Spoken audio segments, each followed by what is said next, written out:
कहानी की शुरुआत 1847 में एक राजा से होती है जिसके पास मोर पर्वत से लेकर परवन सागर तक का राज्य था। राजा के पास किसी भी चीज की कमी नहीं थी। उसका एक बहुत ही अच्छा परिवार और एक अपने से ज्यादा प्यार करने वाली प्रजा थी। लेकिन राजा को इन सब चीजों से कोई खुशी नहीं मिल रही थी। उसका मन हमेशा अशांत रहता था जिसकी वजह से उसे रातों को नींद तक नहीं आती थी। राजा अपने मन की शांति के लिए बहुत सारे तीर्थ स्थल और मंदिरों में गया, लेकिन फिर भी उसे अपने मन की शांति नहीं मिली। फिर उसे एक दिन एक पंडित ने कहा, तुम्हारे पास सब कुछ है पर माँ की ममता और पिता का आशीर्वाद नहीं। अगर तुम्हें अपने मन की शांति प्राप्त करनी है तो तुम्हें अकेले किसी ऐसी चीज को ढूंढना होगा जो तुम्हें तुम्हारे माँ की ममता और पिता का आशीर्वाद दे सके, जिससे तुम्हारे मन को भी शांति मिल जाएगी।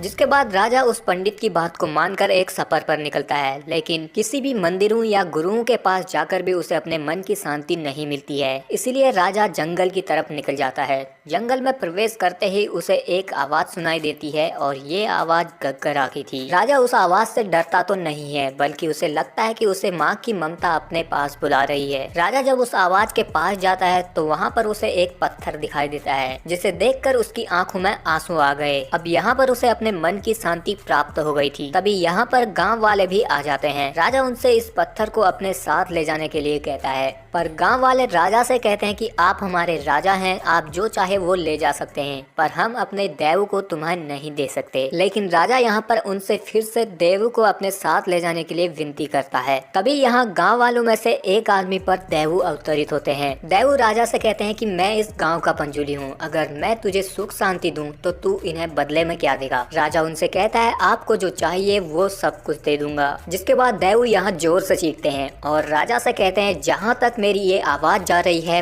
वहाँ तक की जमीन तुम्हें गांव वालों को देनी होगी। राजा इस बात के लिए फौरन मान जाता है। जिसके बाद देव उसे कहते हैं कि मेरे साथ उग्र रूप गुलिका भी है, मैं तुम्हें तुम्हारे आने वाली पीढ़ी को सुख शांति दूंगा, लेकिन अगर तुम बाद में कोई गलती करते हो तो हो सकता है कि मैं तो तुम्हें माफ कर दूं, पर गुलिका तुम्हें माफ नहीं करेगा। राजा ने देव की बात मानी और वो देव को अपने साथ ले आता है और उसे अपने घर पर स्थापित कर देता है। तब से राजा ने अपना पूरा जीवन सुख शांति से बिताया।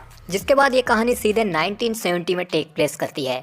यहाँ पर सभी गांव वाले राजा की दी गई जमीन पर खुशी खुशी रह रहे हैं और गांव में सालों से कोला भी होता आ रहा है और आज भी गांव में कोला है, जहाँ पर उस राजा के वंशज भी आए हैं। मगर उस राजा का वंशज उन गांव वालों को दी गई जमीन को वापस लेना चाहता है। जिसके बाद यहाँ पर कोला शुरू होता है और यहाँ पर हमें एक छोटे से बच्चे को भी देखते हैं जिसका नाम शिवा है और उसी के पिता इस कोला को परफॉर्म करते हैं। और फिर जब उनके ऊपर देव अवतरित होते हैं तो वो सभी गाँव वालों से पूछते हैं कि आप लोगों को कोई दिक्कत या परेशानी है या नहीं। दरअसल देव हर साल इस गांव में आते हैं और वो गांव वालों की परेशानियों को दूर करते हैं। गांव वालों का कहना है कि वो लोग यहाँ खुशी खुशी रह रहे हैं और उन्हें कोई दिक्कत या परेशानी नहीं है। मगर तभी यहाँ उस राजा का वंशज कहता है कि मुझे अपनी जमीन वापस चाहिए, यानी कि जो उसके पूर्वज राजा ने गाँव वालों को जो जमीन दी थी वो सब अब मुझे वापस चाहिए। तो देव यहाँ पर कहते हैं कि ऐसा नहीं हो सकता है, अगर तुमने वो जमीन वापस ली तो तुम्हारे कुल की शांति भी चली जाएगी। यानी कि राजा ने जो गाँव वालों को जमीन दी है वो तुम्हारे कुल की शांति के लिए दी है, अगर तुम अपनी जमीन को वापस ले लोगे तो तुम्हारी शांति भी चली जाएगी। मगर वो राजा का वंशज देव की किसी भी बात को नहीं मानता है। वो यहाँ पर कहता है कि अगर तुम मेरी जमीन वापस नहीं दे सकते तो मैं कोर्ट जाऊंगा। और यहाँ पर वो जमींदार देव को ये तक कह देता है कि ये बात तुम बोल रहे हो या फिर कोई नृतक। उसकी ये सब बातें सुनकर देव को यहाँ पर गुस्सा आ जाता है और वो देव उसे कहते हैं कि तुम्हारा फैसला तो कोर्ट के सीढ़ियों पर ही हो जाएगा, और रही बात की मेरी कि मैं देव हूँ या नृतक, तो अगर आज के बाद मैं तुम्हें यहाँ दिख गया तो समझ लेना कि मैं नृतक हूँ, नहीं तो देव। ऐसा कहकर शिवा के पिता यहाँ से एक मसाल उठाते हैं और जंगल की तरफ चले जाते हैं। उनके पीछे शिवा भी जाता है, लेकिन उसके पिता जंगल के बीच में ही कहीं गायब हो जाते हैं। जिसके बाद से शिवा के पिता को किसी ने भी आज तक नहीं देखा। और रही बात उस जमींदार की, तो वो जब कोर्ट की सीढ़ियों पर पहुँचता है तो वो खून की उल्टी करके वही मर जाता है, जैसा कि उसे देव ने कहा था कि तुम्हारा फैसला कोर्ट की सीढ़ियों पर ही हो जाएगा। जिसके बाद ये कहानी 1990 में टेक प्लेस करती है। अब यहाँ पर शिवा बड़ा हो चुका है और गांव में अभी मेला चला है। इस मेले में हर साल गांव के कल्चरल प्रोग्राम और खेल हुआ करते थे, जिसमें शिवा भी एक बेफेलो रेस में पार्टिसिपेट करता है और उस रेस को जीत भी जाता है।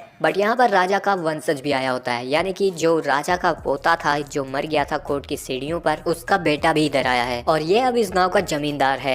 इसीलिए उसके तलवे चाटने वाला सुधाकर बेफेलो रेस में बेईमानी करके जमींदार के बेफेलो को जिता देता है। और जब शिवा को इन बातों का पता चलता है तो वो उस लैंडलॉर्ड यानी कि जमींदार के ही लोगों के साथ लड़ने लग जाता है, जिसके बाद वो जमींदार शिवा को ही वो मेडल और पुरस्कार दे देता है और अपने लोगों को बेईमानी करने के लिए डांटता है। और यहाँ पर हमें पता लगता है कि शिवा उस जमींदार के लिए ही छोटे मोटे काम किया करता था, जैसे कि जंगल से पेड़ों को काटना या फिर जानवरों का शिकार करना। अब अगले दिन शिवा अपने दोस्तों के साथ जंगल में शिकार करने के लिए जाता है, लेकिन जाने से पहले उन्हें इंस्पेक्टर मुरली दिखाई देता है, जो कि इस जंगल का फॉरेस्ट ऑफिसर है और वो गाँव वालों को वहाँ के पेड़ वगैरह काटने के लिए रोक रहा होता है। वो कहता है कि बिना मेरे इजाजत के इस जंगल से आप लोग कुछ भी नहीं ले जा सकते। तो इस बात पर शिवा की इंस्पेक्टर के साथ नोकझोंक हो जाती है, जिसके बाद शिवा शिकार करने के लिए जंगल में चले जाता है अपने दोस्तों के साथ। यहाँ पर वो एक सुअर का शिकार करता है और जब ये लोग रात में सो रहे होते हैं तो यहाँ पर शिवा के सपने में एक दैविक सुअर आता है, जिसे देखकर शिवा डर जाता है और वो अपनी माँ के पास सो जाता है। अगले दिन जब वो सुबह होती है तो उसकी माँ को पता चलता है कि उसने सुअर का शिकार किया है, जिससे वो उसे गुस्सा आ जाता है और वो शिवा को मारने लगती है। दरअसल उसकी माँ नहीं चाहती थी कि शिवा सुअर का शिकार करे,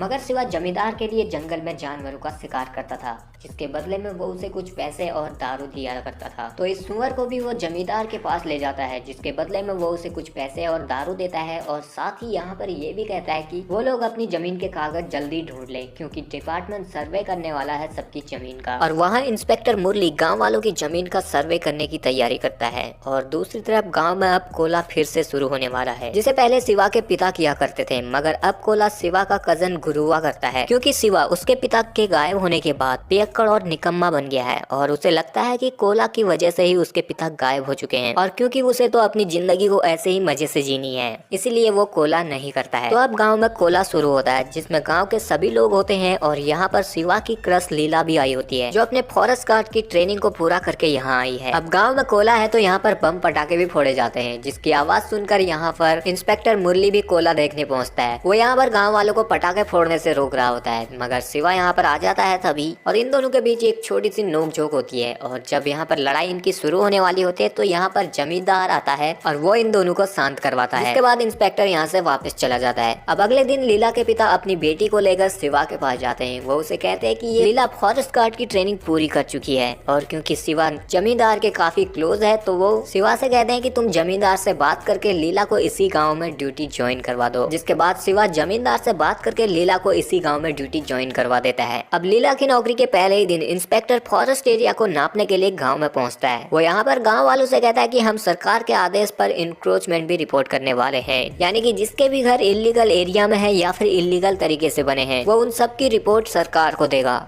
उसकी इन बातों को सुनकर गांव वालों को कुछ ज्यादा समझ में नहीं आता है, इसलिए वो गांव वाले पुलिस वालों के साथ लड़ने लग जाते हैं। और जब इस बात का शिवा को पता चलता है तो वो पुलिस वालों के साथ हाथापाई शुरू कर देता है, मगर इंस्पेक्टर मुरली उसे अपने गन दिखाकर शांत करता है और एक जगह बांध देता है। जिसके बाद वो सुधाकर के आदमी के साथ मिलकर इंक्रोचमेंट एरिया वाली जमीन को खोदकर मार्क कर देते हैं। अब इस घटना से सभी गाँव वाले पूरी तरह से दुखी हो जाते हैं और उन्हें लग रहा होता है कि उनसे उनकी जमीन को छीना जा रहा है।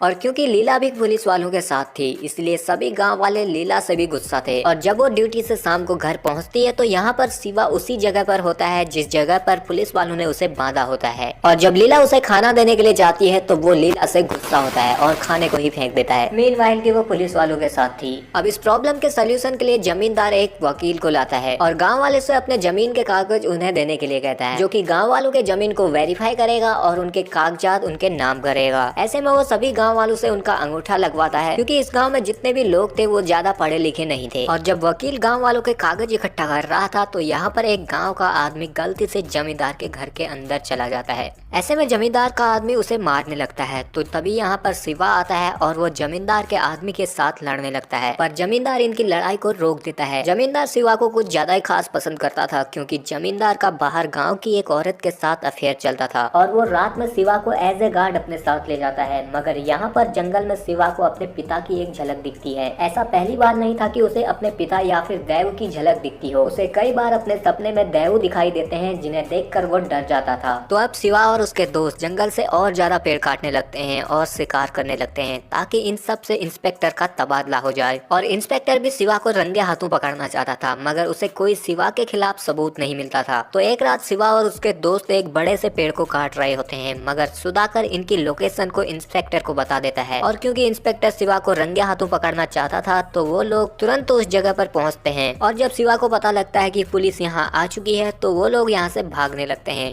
पर शिवा की पेड़ काटने वाली आरी उसी पेड़ पर रह गई थी और शिवा उस आरी को निकालने के लिए जाता है, तभी हड़बड़ी में वो पेड़ सीधे पुलिस की गाड़ी के ऊपर गिर जाता है, जिससे उस गाड़ी में बैठे सभी लोग घायल हो जाते हैं। अब इस घटना के बाद शिवा के ऊपर अटेम्प्ट टू मर्डर का केस लग जाता है और ऐसे में वो अपने दोस्तों के साथ जंगल में छिपकर रहने लगता है। पुलिस अब उसे हर जगह ढूंढ रही थी, इसलिए शिवा छुप छुप कर अब गाँव में आया करता था। पर एक बार वो लीला से मिलने के लिए गाँव में आता है तो पकड़ा जाता है, जिसके बाद वो और उसके साथियों को जेल में डाल दिया जाता है। और फिर उसी रात गुरुवार रात में एकदम से उठता है और जमींदार को कॉल करता है। वो यहाँ पर जमींदार से कहता है कि तुम्हें ही अब सब कुछ ठीक करना है और जमींदार उसे कहता है कि वो सब कुछ ठीक कर देगा। अगले दिन जमींदार कहीं जा रहा था और रास्ते में उसे गुरुआ दिखाई देता है, जिसे वो अपने साथ एक जगह पर ले जाता है, जहाँ पर वो गुरुआ को एक जमीन दिखाता है और उसे कहता है कि तू देव का काम बहुत ही निष्ठा से कर रहा है, तो मेरे दिल की ये तमन्ना है कि मैं तुझे इसमें से 5 एकड़ जमीन दे दूं, यानी इसमें से 5 एकड़ जमीन में तेरे नाम कर दूं। गुरुआ उसकी ये बातें सुनकर शॉक्ड हो जाता है। वो जमींदार से सीधा पूछता है कि आपको मुझसे कुछ चाहिए क्या? तो यहाँ पर जमींदार उसे हंसकर कहता है कि तुझसे मैं क्या ही लूंगा। जिसके बाद उसी रात को गांव में एक गाड़ी आती है और एक लाश को उसी जगह पर फेंक के चली जाती है जहाँ पर कोला हुआ करता था, और ये लाश थी गुरुआ की।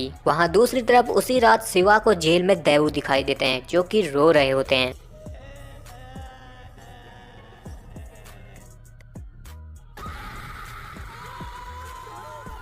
अब अगले दिन गुरुआ की मैयत पर जमींदार भी आता है, जो गांव वालों से कहता है कि ये काम जरूर उस इंस्पेक्टर का हो सकता है, क्योंकि वो हमारी जमीनों को छीनना चाहता है और उसने कोला रोकने की भी कोशिश की थी। जिसके बाद गांव वाले गुरुआ की मौत की खबर शिवा को देते हैं और इस बात का पता लगते ही शिवा पूरी तरह से टूट जाता है। दूसरी तरफ इंस्पेक्टर को पता लगता है कि जमींदार ने अपने वकील की मदद से सभी गांव वालों के जमीन को अपने नाम करा लिया है, यानी कि जमींदार ने गांव वालों के भोलेपन और पढ़े लिखे ना होने का फायदा उठाकर उनकी सारी जमीन को लीगली अपने नाम करा लिया है। तो अब इंस्पेक्टर गाँव वालों की मदद करना चाहता है और उसका प्लान है कि अगर वो सारी जमीन को रिजर्व फॉरेस्ट डिक्लेयर कर दे तो जमींदार के सारे पेपर खारिज हो जाएंगे, जिसके बाद सभी गांव वालों को उनकी जमीन वापस मिल जाएगी। मगर जमींदार को ये बात पता चल जाती है, इसलिए वो शिवा को जेल से छुड़ाता है। इसके बाद हम उस जमींदार को देखते हैं जो अपने बेटे को सारी बातें बता रहा होता है कि किस तरह से राजा ने गांव वालों को जमीन दी थी, और यहाँ पर वो कहता है कि मुझे उस जमीन को अब उन गाँव वालों से वापस लेना है। इसके बाद हम वो सीन देखते हैं जब गुरुआ को जमींदार अपने साथ ले गया था। जमींदार ने गुरुआ को एक लैंड ऑफर किया था, जिसके बदले में गुरुआ को अपने परफॉर्मेंस के टाइम पर बस इतना कहना था कि गांव वाले अपनी सारी जमीन को जमींदार को लौटा दे, पर गुरुआ ऐसा करने से मना कर देता है और गुरुआ जमींदार से कहता है कि देव ऐसा नहीं होने देंगे। और क्योंकि गुरुआ को जमींदार की सारी सच्चाई मालूम हो गई थी तो अब जमींदार गुरुआ को मार देता है। Now back to the story. तो अब हम शिवा को जेल से छूटता हुआ देखते हैं, जिसके बाद जमींदार उसे अपने पास बुलाता है और उसे दारू और चिकन मटन की पार्टी देता है। और यहाँ पर वो शिवा के दिमाग में ये बात डालता है कि जिसने तुम्हारे भाई गुरुआ को मारा है वो और कोई नहीं बल्कि इंस्पेक्टर मुरली है। ये सुनकर शिवा गुस्से में तुरंत लोहार के पास जाता है और अपनी तलवार को धार देने लगता है, जिससे कि वो फॉरेस्ट ऑफिसर मुरली को मार सके। लेकिन यहाँ पर लोहार शिवा को बताता है कि जिस दिन गुरुआ की मौत हुई थी उसने जमींदार के साथ उसे देखा था और वापस आते वक्त जमींदार अकेला आ रहा था, यानी कि गुरुआ को जमींदार ने ही मारा है। शिवा इस वक्त नशे में होता है क्योंकि उसने थोड़ी देर पहले ही दम मारा था, पर जमींदार के जो लोग थे उन्होंने लोहार को शिवा को ये बात बताते हुए सुन लिया था, इसलिए वो लोग शिवा को मारने के लिए उस पर हमला कर देते हैं। मगर शिवा इस लड़ाई में इन सभी पर भारी पड़ता है और जमींदार के सभी लोग यहाँ से भाग जाते हैं,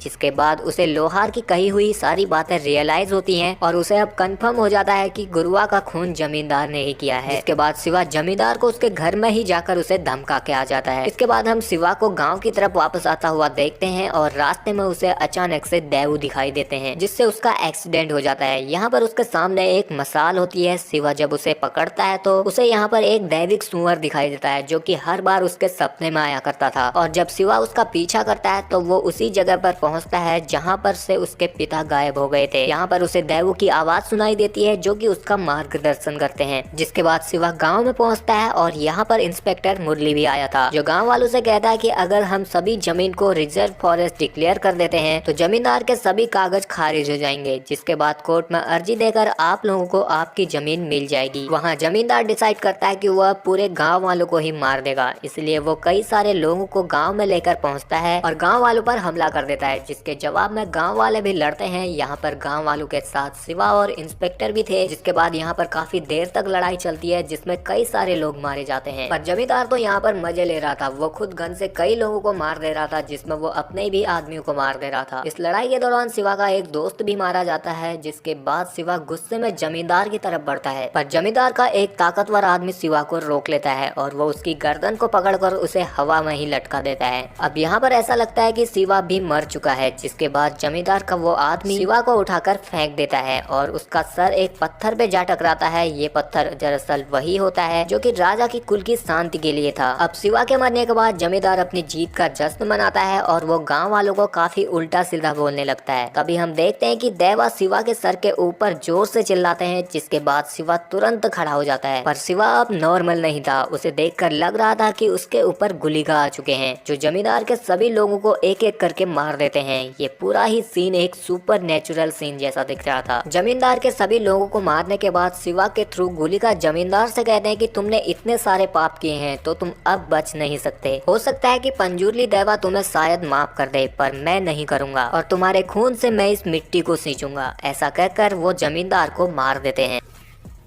जिसके बाद हम शिवा को भूता कोला करते हुए देखते हैं, जिसमें देवू इंस्पेक्टर को धन्यवाद करते हैं। जिसके बाद शिवा ठीक अपने पिता की ही तरह जंगल की तरफ भागता है और यहाँ पर हम देखते हैं कि शिवा के अंदर आए देवा और उसके पिता के अंदर आए देवा दोनों एक दूसरे से मिलते हैं, जिसके बाद दोनों ही गायब हो जाते हैं। तब से शिवा को भी कभी किसी ने नहीं देखा।